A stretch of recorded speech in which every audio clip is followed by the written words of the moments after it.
Hello, everyone, and welcome to this Lorandom podcast. I'm your host, Peter Bauman, the editor-in-chief at Lorandom, and today we are continuing our slightly more sporadic now Friday episodes as companions to our Monday editorials. And this episode is super interesting. It confronts the current state of the digital art market, specifically whether we're experiencing something structural or whether this is the typical market ups and downs. In September 2024, Sotheby's dissolved its digital art team, and a year later, Christie's followed suit. Then platforms started falling in quick succession with Nifty Gateway, Known Origin, Maker's Place, and recently Rodeo announced it was closing and Foundation was changing hands. And I'm very lucky today to be joined by two people who lived this turmoil firsthand. That is Kayvon Tehranian, the CEO and co-founders of Foundation and Rodeo, and also Sebastian Sanchez, formerly Christie's manager of digital art sales and now an independent advisor and curator. We dig into where growth actually stalled, what they think was structural versus maybe market forces, what their organizations achieved, and what they believe crucially can endure. So I'm really excited for this conversation. I learned a lot, and I think you will too. So let's begin.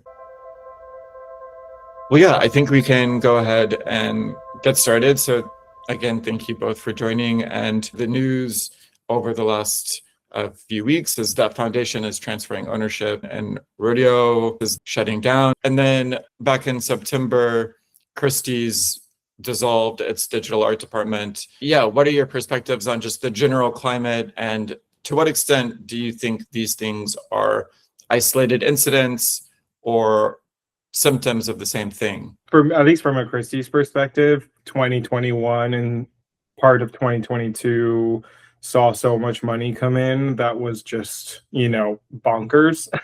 And then a lot of investment was made because of this money coming in.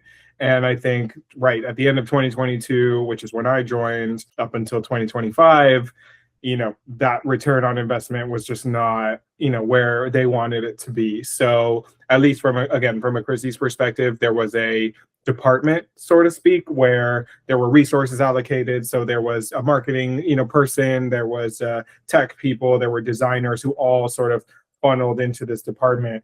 And it just didn't make sense for the revenue that we were bringing in. So what they did was kind of just dissolve that and bring it into contemporary art. Whether I agree with that or not is a different discussion, and whether I think that's it was sort of like a moment where they did fire the people. They kept me as a specialist, but yeah, I think it's all symptoms of the same thing. I think it's all, hope and, following these cycles of just ups and downs in the market, and people get a lot of money and then they invest a lot and then it goes down and then they aren't getting what they invested in. So I think it's a similar pattern no matter what part of the industry you're in. I believe the question is is it symptomatic of the same thing? I mean, I believe that people are needing business models that work, and none of these business models are working. So I imagine it's the same across the board. I don't see any one particular player figuring it out and others not, and there just being a difference. It's just there was a large business at one point. We had a large business at one point. Those businesses have really basically failed to sustain. That's basically true across the board, irrespective of strategy. I mean, in Blackdove's case, where we've who we've sold to, I think they're just really applying a very different strategy. They're really focused on the digital display aspect of the business and the marketplace and the NFT, kind of form factor of whether or not it is an NFT is very sort of downstream of installing these digital displays in people's homes and in locations, and they're focused there. I'm optimistic that can make a difference, but I mean, I think the market that appeared in 2021 is largely gone, and all of these entities require businesses to really run and operate and pay their staff, and those businesses just largely don't exist anymore. I also think the art world, okay, so for me, I come from a more art world side versus like a platform side. So for me, my background is in galleries and working with artists and selling art or buying art or whatever, very specifically art oriented. And you're seeing across the traditional art world, really, really big, high profile closures of galleries. And, art space is no different. I think it could be because of the distribution potential, but at the end of the day, art is a huge niche, and to create massive businesses on selling art in 1 year is kind of, I don't know, you need to it's really a reputational thing, it's relationship building, it's really starting from the ground up versus I don't know, I'm not sure how I feel about raising money to have an art selling business. I think you sell art. If you can't sell art, you're not going to get any returns. So I think it's kind of simple in that way. But then there is also the broader NFT space, which includes collectibles, includes music, includes a lot of different things. So yeah, I think there's kind of two conversations that can happen from that. Yeah, and on my trend, I mean, I'm very distinct from Sebastian. I didn't come from the art world, don't have an art world background, actually had no intention of being in the art world. This was really built as a technology platform. This was well before there was all of this demand and interest. And our vision was very much trying to offer new avenues similar to tech platforms, but with different sort of rails and monetization patterns for the people kind of creating the media that goes into it. I mean, I think why you saw Foundation sell so many of these memes that were some of our highest price points was we were internet native. We were thinking about the internet. We were thinking about how the internet worked. I don't have any expertise or experience in how the art world works and wasn't thinking about how it works. These things came together obviously because of the money, money speaks, and that's what's happened in 2021. But I can't really speak to what's going on in the art world, although it sounds like from Sebastian, what I've heard from others, it isn't going well in the broader context either. But then I think from our standpoint, it's our vision also just didn't manifest. I don't think that, it was exciting at one point that this kind of could be seen as the future of art and art sales.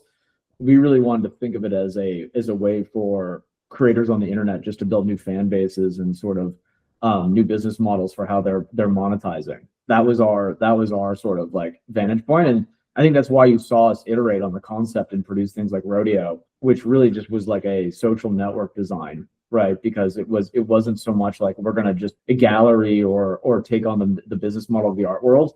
From my understanding, the business of the art world is not thriving at the moment. So it's not something you're trying to, I think replicating it isn't the right mentality. But then I think that with players such as ourselves, I mean, the reason why we've had to really make changes is just this isn't proving to be true, at least in 2026. We've run a bunch of different experiments. We've built, really good products in a bunch of different ways. And there is no business model that's really working right now.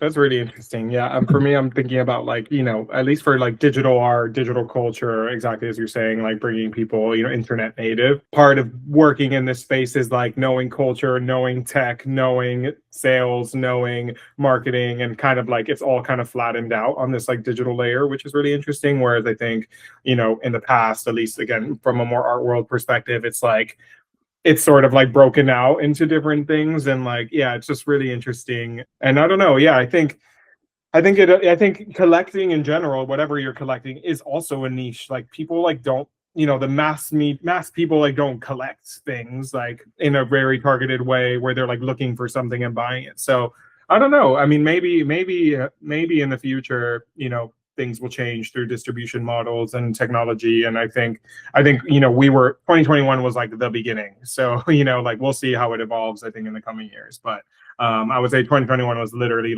when awareness for digital collecting became a thing. So it makes sense that 4 or 5 years later, it's not as robust as we want it to be. It takes a long time for these things to really find its I think use cases in culture. Yeah, and also seeing this kind of institutional adoption 4 to 5 years later, that was always going to lag. And yeah, so you're both kind of talking about how business models in the art world are working. And so I was talking to somebody recently who has this background in fashion, and now they're in art, and they were just talking about how fashion is leading art just culturally right now, because it also has business models that work and the art world doesn't. And yeah, it just seems to be this structural problem. I mean, is there any is there any way, I guess, Sebastian, I mean, how do you see any kind of way to solve this? I mean, you just sort of mentioned it with like distribution models and how that might be changing, but do you see any other, do you want to add anything else?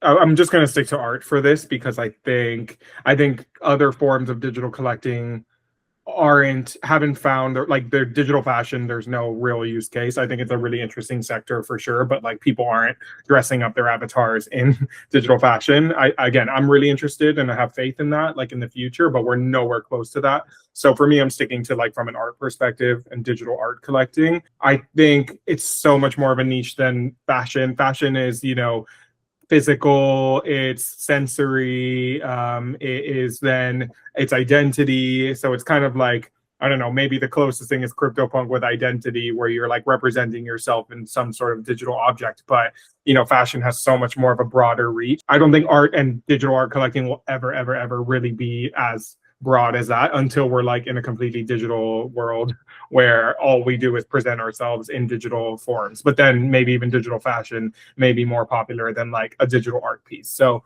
I think people have these expectations that like there's going to be some massive influx of like 1 million collectors and 1 million people who are coming in, and it's like art is and has never been that. So I'm not sure what can tip that in the future, but just from what I know on history and where we've gone to, it's never been a mass thing. Yeah, one thing I was talking about with this fashion person was about how just the fashion world is generally better at marketing and communicating and world building, and they're able to build worlds, I guess, better than the art world and communicate with, I guess, a broader market because of that. But yeah, I thought it was a really interesting comparison for someone who's been in both, and as an explanation as to why a lot of the art world complains that doesn't maybe have the cultural clout that it used to. On a similar route, I wonder if you can both talk about, maybe Kayvon, like where the growth stalled and like what was the friction? I mean, do you think, obviously there might not be one answer, but do you think the friction was crypto? Do you think it was the work itself not connecting with collectors? Do you think it was something else? Like, where do you kind of see like maybe the key junctures and the turning points? I think people probably misinterpreted what happened in 2021. The money obviously was like very front and center. Most of that money and capital was speculative in nature, and it was mostly stemming from the actual crypto industry itself. And I don't think it was collectors, and it was not this traditional. Again, I have no real background stemming from the art world, so I really don't want to speak about it in any detail. That's not my background, but that certainly was not part of our strategy. There was no aspect of that drove any of our sort of like metrics. We were always really building in a very internet native way. And then I think we obviously just were very part of the sort of crypto industry as a whole.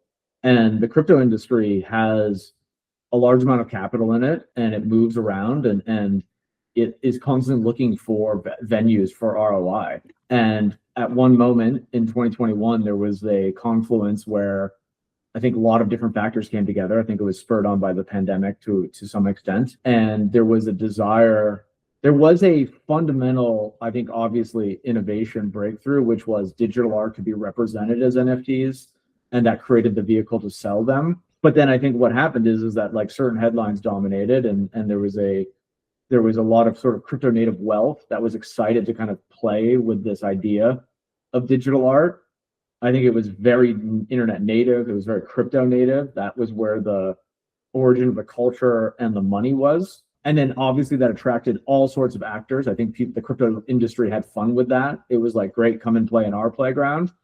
But the idea that this was sustainable, that these figures were compounding, and that the demand was truly there for art collecting or participating in something that resembled the art world, I think was very much not true. And then I think what you saw was like the demand for that basically start to, collapse, in the sense that it was a speculative cycle. Once that was true and you don't have demand, you just have a glut of supply. And then that supply just kind of basically sort of competed with each other for years in the like kind of the wake of the boom. to the point where you've reached now where I think like everyone's just kind of capitulated, right? It's like there is no demand. The demand is very small. That demand can support very few people. And then so the market is just kind of, you don't have a lot, like, all the actors that kind of came pouring in to try to capitalize on what happened ended up not having business models and not having real sort of businesses to run. And I think that's the current state of the industry.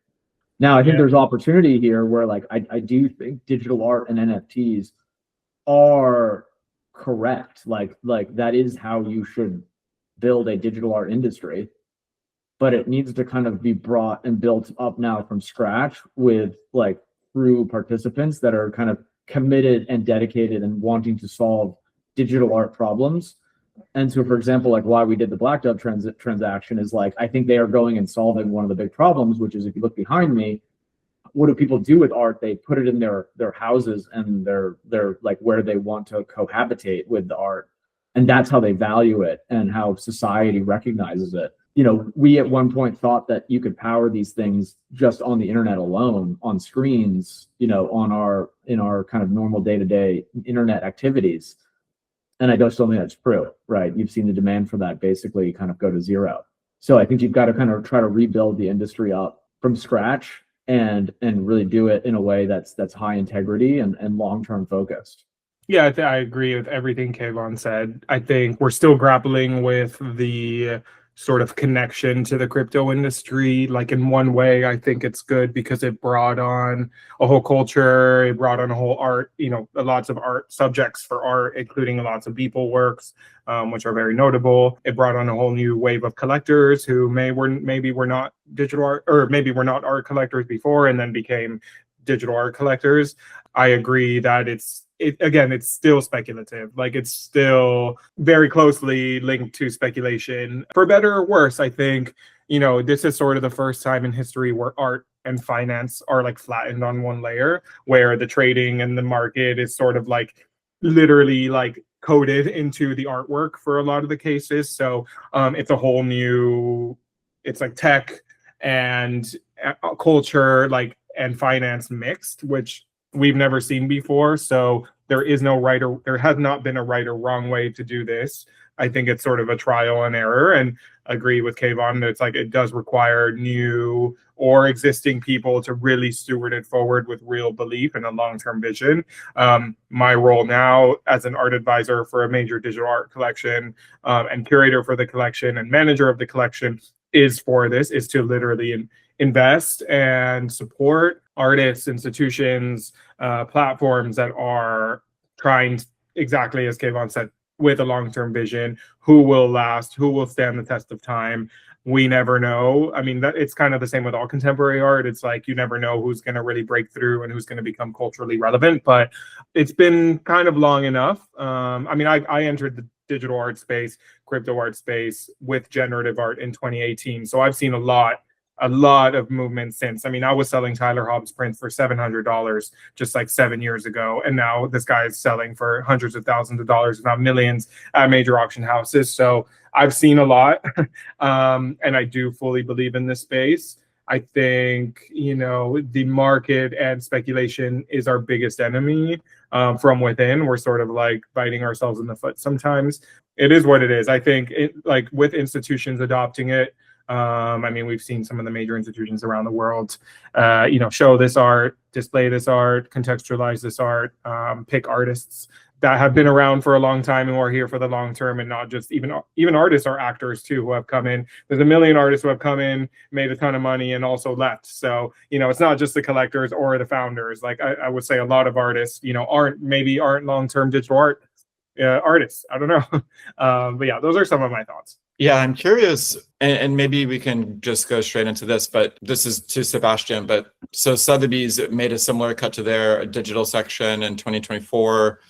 And yeah, do you have any insight as to why the auction houses are pulling away at a time when it seems like fairs now with Art Basel and the institutions are like museums are leaning in more? Is it just that it took them a few years for the institutions? Like, after the NFT boom to actually like fit programming in? And is their interest actually sustainable? Like, net art kind of went through similar cycles of institutional interest, and then that eventually waned. So yeah, I guess, do you have any insight into that?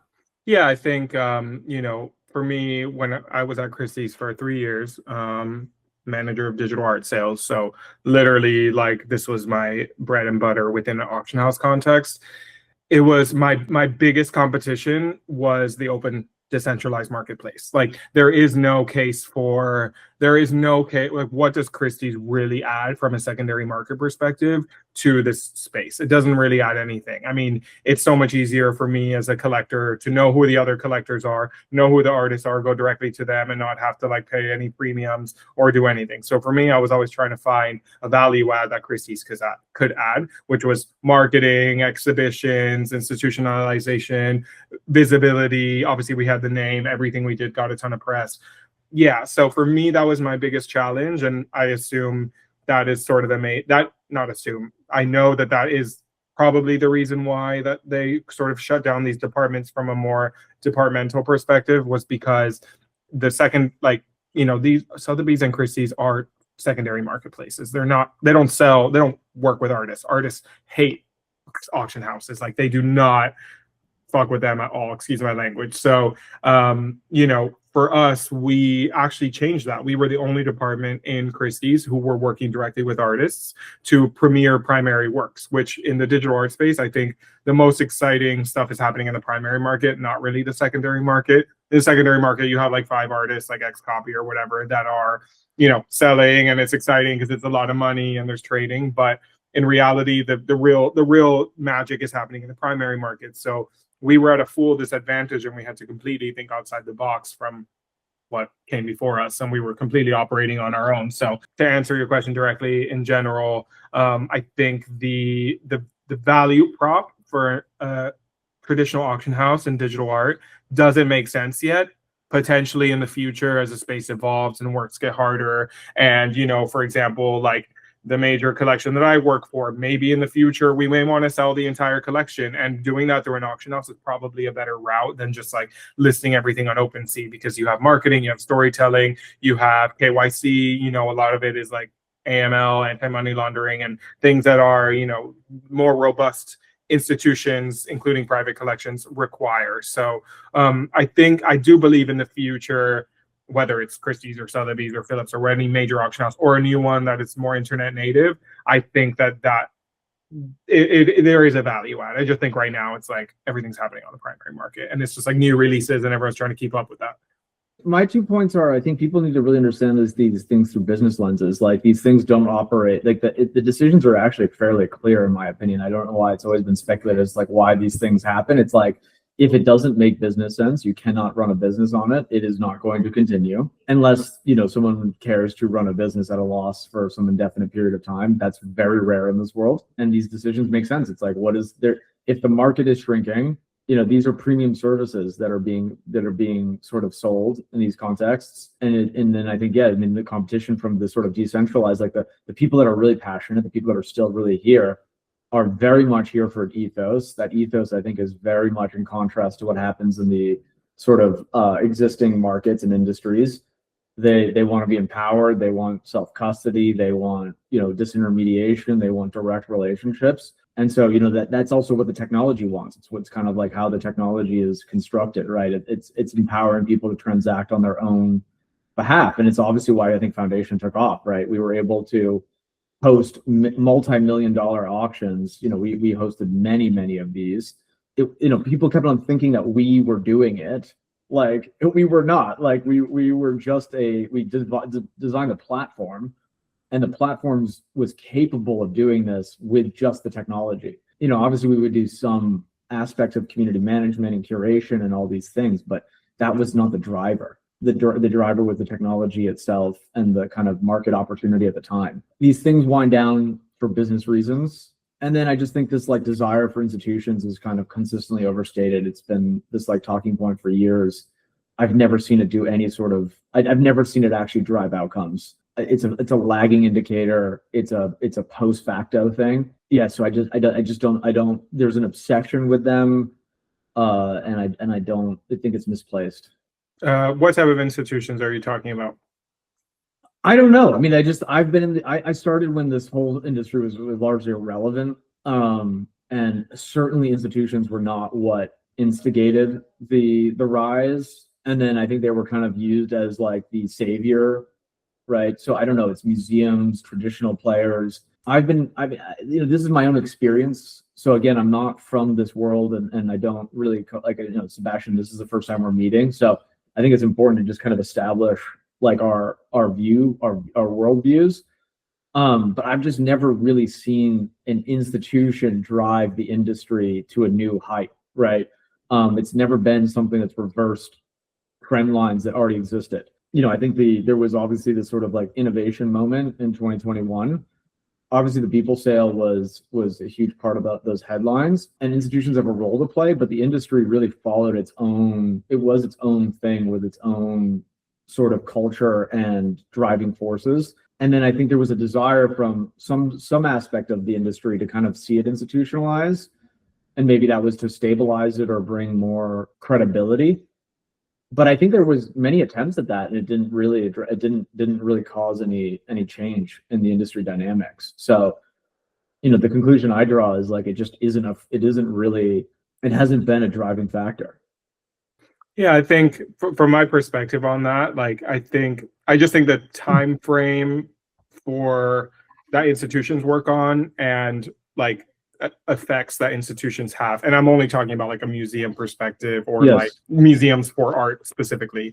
I think like the timeline the expectations of the timeline for the digital space and the actual timeline that like these museums operate in are so far away from each other. So like these museums take 20 years, whereas like this whole thing started in 2021 in the way that it is now. So it's sort of like, and maybe that's a really interesting point where new institutions are needed, new museums are needed that operate at the speed and capacity that this new culture operates at. But from my viewpoint, because I was sitting in the post-war and contemporary art department, which is Warhols and whatever, everything, all Picasso, and all the conversations around me are, okay, this artist is having a solo institutional show at this museum. And then those are like most of the works that are in the sale, and those works do go higher. Maybe that is also a form of speculation, maybe at a slower pace. And maybe after the fact, the artist market could tank once that sort of hype and speculation is done. But I would say, for me, like museums definitely, they're not a direct correlation to the market. Like they're not at all. So I think that's like, for me, something I've learned. It's never, oh, this is happening.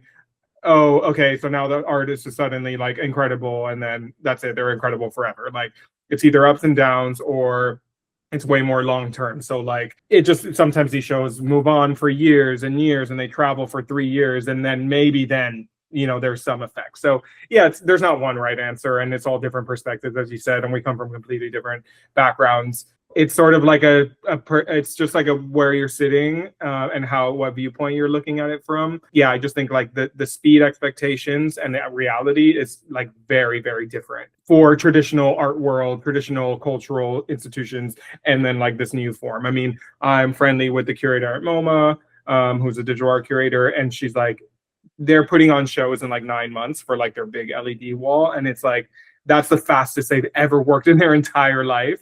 And they don't even know, like, to process the artist, understand their technology, actually translate that into like a public facing thing. Like this is like completely unheard of for them. And then, it's just it's just crazy to hear. I don't know, I mean, part of my job also is to work with museums and institutions to help place or lend works for upcoming exhibitions. And we're talking about 2028. We're not like 2026 is like, oh, there's zero way that there's anything happening now. So just the time frame, I think, is really that main difference, in my opinion. Yeah, and I mean, the other thing I would just share, I mean, again, this is my own experience, is in our history operating, I mean, these institutions played zero role. And if anything, the people that were participating in our context were incredibly anti-institution. They were, in fact, sort of really excited about what was being built because of its ability to undermine and challenge what was happening in these traditional contexts. Right. So if you look at really what all the high price point sales that we did and who was participating on both sides of the market, it was people that felt either not represented in these contexts. They felt like they wanted to kind of overthrow it. Right. I mean, I think crypto has a very strong sort of like anti-establishment sort of like worldview, at least when, we were getting started and running the platform. So that's been my experience. I think these two worlds do live pretty far apart. They've started to kind of like talk to each other, and there's been like kind of, some degree of like kind of co-understanding, but it hasn't produced any real outcomes. Like whatever we went through in these kind of previous waves wasn't driven by that. If anything, it was driven by like a desire to, I think, like, again, this wasn't our vantage point, but I could just see the people that were participating. I think they were excited about undermining these institutions. So I have a question for you, because you're speaking of this in the past tense. So obviously this happened. It didn't last, obviously, or whatever. It's sort of like it didn't prove the demand, so that intention didn't manifest into like a lasting legacy. Correct. So what do you think? So then do you think that like this sort of old world can provide the guardrails culturally for this to last? Or, how do you feel about this, exactly what you're talking about, like moving forward into the next few years? I don't know. And I think that's a good point, Sebastian, which is to say that energy that existed didn't produce actually like an enduring, like, I think, and that's often the case. Being anti something is not sufficient to be like an enduring like institution itself. But I do think that sentiment was there and was part of the excitement. And then I think the counterpoint is like, okay, cool, like you do need these things.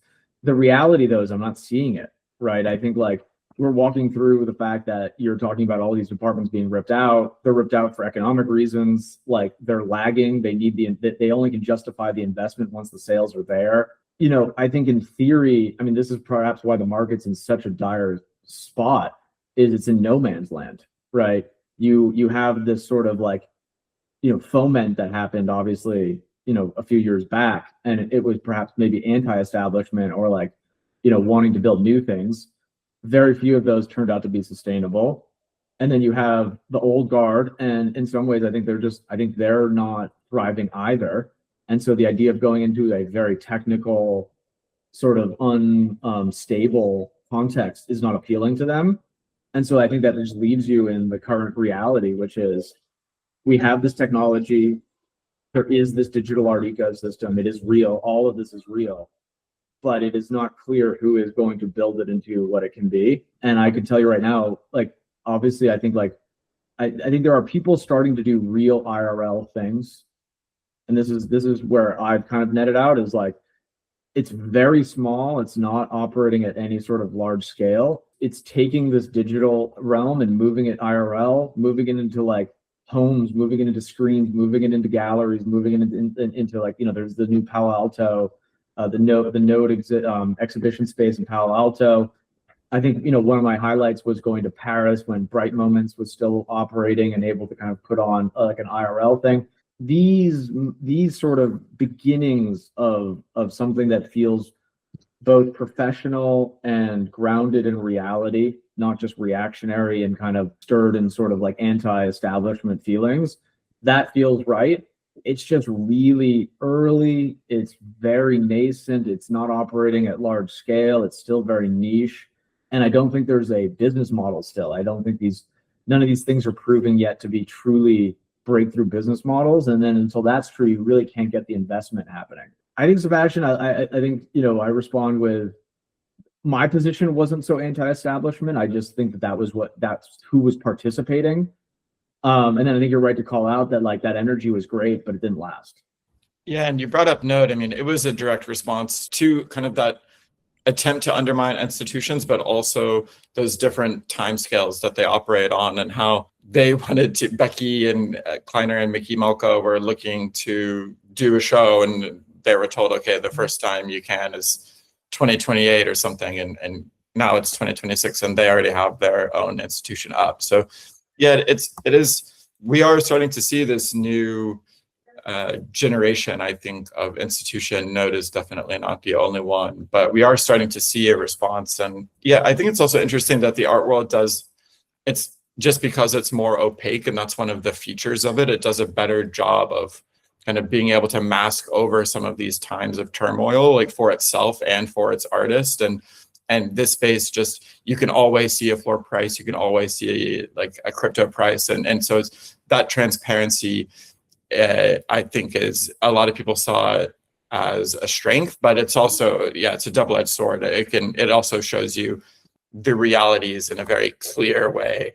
Yeah, I'm in the transparency camp, just to be clear. I mean, I think like the fact that there is transparency now, I think it's creating clear decision making. Like, it's like, I think a lot of these decisions being made make sense. Like, I think the idea of deluding yourselves that this is not the state of of reality is not helpful, because I think people need to go do the work that's actually, it wasn't my dream to kind of hand off the platform to someone else. But in reality, I was just like, cool, like, I don't think we have the right strategy. And I think people need to really reconcile with these facts. Like, I think the sooner they're doing that, the faster we get to a place where this works.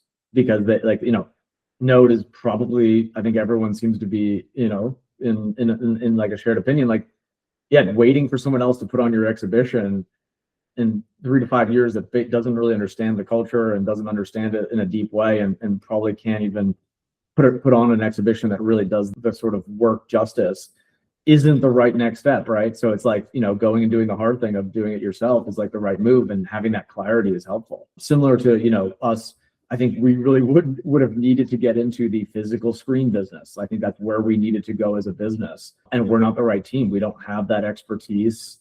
We kind of stared at it as the logical conclusion, and then I think it was like, it made more sense to us to really say, okay, the actual marketplace needs to be run by a person that's truly actually solving the hardest problem, which is, where does this art live and how is it displayed, right? Because in your wallet is not doing enough.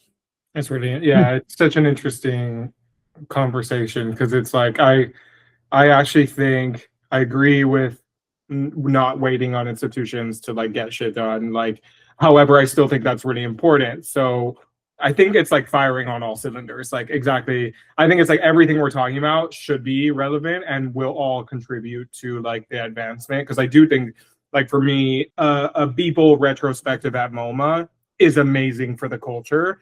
I also think a Beeple show at Node this year is great for the culture as well. And both can be true. I also think having art in wallets is incredible, but having a way to find art to live in your home is also incredible and much necessary. So for me, it's like, the biggest collectors of paintings in the world have pretty much 90% of their shit in warehouses. They don't see it. So it's the same thing as a wallet. It's there, it's somewhere, it's hidden. You're not living with it, but you can bring it out whenever you want. And I think that's great for a digital thing. But also, yeah, I agree, like, kind of the biggest thing since I joined this fucking space in 2018 is the display. And I'm kind of sick of paper prints that aren't the actual digital objects. So, I think we're really at this reckoning point. And maybe AI agents are going to save us, but who knows? I don't know. We'll see. That seems pretty speculative. Exactly. Yeah, I think you're bringing up just how meaningful it is to criticize all institutions, because certainly some do play important roles and on different time frames and different time scales. And yeah, you mentioned being saved by AI agents. I actually kind of thought about that in terms of the future, what this future looks like, but maybe we can get to that, the very last question. But maybe the second to last question is what we think will endure. What are the big takeaways from both of your experiences? And I know we didn't get to so many maybe more specific questions, but yeah, what do you understand now about building for digital art that you didn't going in? For me, I think, like, I have seen the artists that have started since 2018, 2017, when I was discovering them. They're still working today. They're the leading artists today, and they're enduring. And since then, their market has gone up, their visibility has gone up, their followers have gone up, their institutional presence has gone up. So for me, I think, like, and they're real artists with a real practice that is rooted before the crypto market, whatever, like took over an NFT market. So I think really like rooted practices across the board, art, writing, you know, exhibitions, like people with just like rooted practices and not just like people coming in for the opportunity is what will endure. I mean, for me, the conclusion that I've drawn is I think the digital art ecosystem was significantly furthered by the crypto industry, and the NFT sort of innovation is critical to, I think, creating an actual digital art market that's real. At the same time, the digital art market is something that has to stand on its own. It needs to be its own ecosystem. It has to have its own institutions and business models that are sustainable. And it cannot rely on the crypto industry or crypto sort of technology as the driver of its market. That's not real. That is not enduring. That's a different sort of kind of community and different perspective. And so I think there was a moment in time where they overlapped. I think that was very special. I'm very happy to have been like part of that. But they are not the same thing. The Venn diagram is actually increasingly like very small. And so I think that what you saw was a lot of reliance on the crypto industry to power the market, and that it's just not a real market. That's not where the demand is. There isn't a long-term focus on digital art within the crypto industry, right? I think the crypto industry is building sort of new financial rails in which to kind of like conduct transactions. The cool thing is you can do digital art transactions on that, but I do not think that the crypto industry as an industry is the right like kind of steward of the digital art market. And so I think what you really need to see is digital art as an industry, as an ecosystem, stand up, real players, real business models, real institutions. It's going to take a lot longer than people thought. But I think if you start from that perspective and do it right, you can end up somewhere that's real, as opposed to kind of what we had, which was an explosion of interest, most of it speculative, most of it unsustainable, and then everyone kind of crashing out and feeling disappointed and frustrated. So that experience, I think, just isn't going to replicate itself. No one's going to want to go through that again. And so we really need to build it back up step by step. You're seeing the beginnings of that. I think digital displays, I think exhibition gallery spaces, I think that, you know, these elements are the kind of missing pieces. I think they will take time, but then from that, you can actually then build this up, and NFTs will be the way that this works. That is like, it is a much better, like it is the correct solution to the digital art market problem. That is still true. And that's kind of the thing we discovered and built around, but the business model and market, you know, aspects of it are just incredibly immature, very small. And I think at best can support, you know, very few players at the moment. So for now, we're in no man's land. You know, it is no man's land from a high level perspective. Like when you talk about, let's get Christie's and Sotheby's and let's be in the headlines and like, let's be mainstream. Like it is like, no, that's no man's land. Like that that's not happening anytime soon. If you are someone who is truly obsessed, truly dedicated, you know, wants to run a 2 to 3 person operation, wants to run, you know, really bare metal to like what is happening, like I think it's possible. But yeah, I mean, any of these sort of like leaps of logic where you're like, cool, let's build these like bigger things and have, you know, return to whatever was happening 4 or 5 years ago. I don't believe that. I don't have any reason to believe that can happen. And I wouldn't predicate, you know, anyone acting in the space should not be predicating their plans on that being true. And the crypto industry in general certainly does not care about this use case that passionately. It's not core to its business. Yeah, I think it's a good point that there's a lot more to digital culture than blockchain culture, and sometimes that can be a bit myopic in the space. And I also, maybe just the last question is like, I wonder how close do you think this got to being sustainable? Like for Christie's, just in about a year ago, you had that quite successful AI sale, and I mean, Rodeo and Foundation both at some points had, and still do have, really strong communities and supportive communities. Rodeo, just for example, I guess it was only around since like, what was it, or mid 2024. So like its boom and peak was kind of just in the last like less than 2 years. So yeah, I guess like how close was it ever to actually being sustainable? And then do you want to say anything about what you think the future looks like to you both. Rodeo was not sustainable. I mean, it had one moment where it was sustainable, but it's like it distinctly did not solve the problem we were trying to solve. If anything, it just had the same inflection point that prior platforms had, which is people come in, they want to kind of explore its full potential, they hammer it, and then they leave. I mean, we basically had that experience all over again. We were distinctly not trying to do that. That is not sustainability. It's the opposite of sustainability. So the fact that kind of happened again really told me that it wasn't real and there wasn't an opportunity, and that's actually why we had to make a decision to wind it down, because the vision of it was supposed to kind of grow in a compounding fashion. It was supposed to continue to kind of expand who was interested, and because it was easier to use, it was much more cost effective, it was much lighter weight, you could kind of cause that chain reaction to happen and it wouldn't stop. The reality is like, no, the same market structure showed up. It wasn't any different in terms of like the number of people participating, and they had their interest there for some period of time. But then once that subsided, it kind of really went to a very low base. Now, yes, that user base is very real. We had a user base in the community that was using it up until the very last day, but it did not solve its fundamental problem, which was it was designed to kind of massively expand who was participating. That didn't happen. So I would tell you like that's an experiment that didn't work, and tells me, the industry is still not really growing, and there's not new people coming in that are really excited to kind of explore it. Yeah, I would say it's very similar at Christie's. I think the way it was structured when I joined, I was the first digital art hire technically for like the department.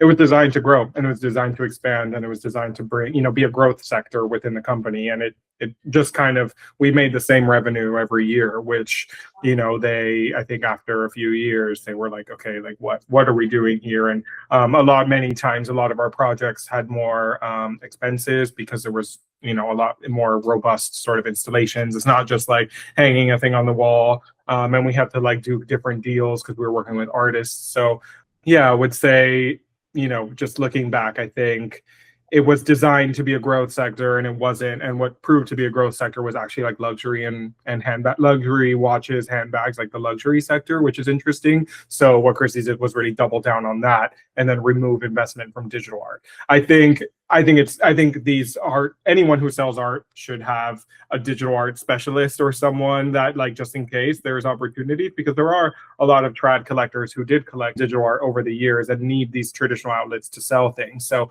I do believe like they should have just someone who's maybe a more contemporary / digital mix, which is kind of what I was supposed to be, but I didn't really want that. I mean, I'm more digitally native and that's my future. So it wasn't the right fit for me. So I chose to leave, which is a better position to be in than being like, oh, obviously, from a Christie's perspective, that's sort of it. And I think for the future, we'll see. I mean, I'm not sure. I think these sort of like native institutions are really interesting. We'll see how they're popping up. I think, like I said earlier, it's sort of like all of it happening, I think, is the best case scenario, and not just like anti-establishment, not just like institutional, not just this. It's like, it's very fluid by nature. So I think that the like outputs and the market and everything, the culture should really reflect that.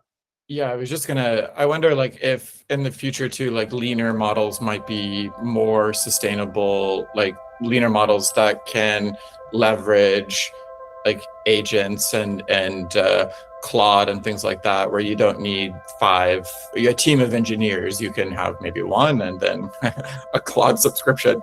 Okay, well, yeah, I mean, thank you guys both so much. I mean, yeah, we didn't get to maybe some interesting questions, but that always kind of happens. And but this still was great. I really enjoyed it. Thank you guys both so much. Thank you, Peter. Great to meet you, Sebastian. You too. Stay in touch. Yeah, guys, take care. Thanks.